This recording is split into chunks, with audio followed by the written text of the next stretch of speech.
Кыргызстан демократиялык жолдон кайтпайт. Садыр Жапаров 21-сентябрда өткөн Бириккен Улуттар уюмунун башкы ассамблеясында сөз сүйлөдү. Кыргызстан демократиялык жолдон кайтпайт. Бул биздин эркиндикти сүйгөн элибиздин талабы, деди Жапаров видео кайрылуусунда. Мамлекет башчысы Кыргызстандын азыркы тарыхынын жаңы этабы башталган белгилүү октябрь окуяларына 1 жыл толоорун эске салды.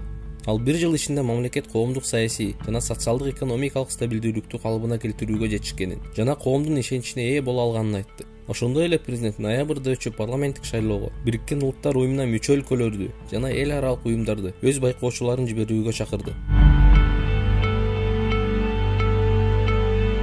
Казакстан телефон кодун өзгөртөт.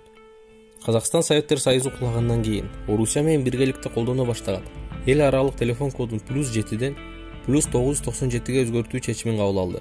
Казакстандын санариптик өнүгүү, инновация жана космостук өнөр жай министри Багдат Мусин социалдык медиа баракчасынан жарыяланган билдирүүсүндө эл аралык телекоммуникация биримдигинде +997 өлкөсүнүн жаңы эл аралык телефон коду катары сакташканын маалымдады. СССР кулагандан кийин +7 эл аралык телефон кодунун Казакстанда, Орусияда да катталганын билдирген министр Мусин, Казакстандын өзүнүн эл аралык телефон терүү коду болушу үчүн биз жыл бою жүргүзгөн сүйлөшүүлөр оң натыйжаларга алып келди. Эми сиз биздин өлкөдөн чет өлкөгө чалганда Казакстан деген сөз экранга чагылат, деди. Казакстандын 2023-жылдан тарта жаңы эл аралык телефон кодуна өтүүсү пландалууда. Бишкектеги абасы булганган 3 аймак.